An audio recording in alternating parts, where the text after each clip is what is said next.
Zee 24 तास एक पाऊल पुढे। यूपीएससी परीक्षेत मराठी माध्यमाच्या वापरावर घालण्यात आलेल्या मर्यादांच्या विरोधात मनसेनं आज पुण्यात आंदोलन केलं।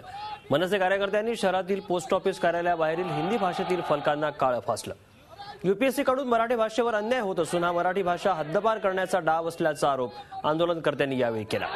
मनसे कार्यकर्त्यांनी सरकार तसंच यूपीएससी विरोधी घोषणा देत हा निर्णय मागे घेण्याची मागणी केली।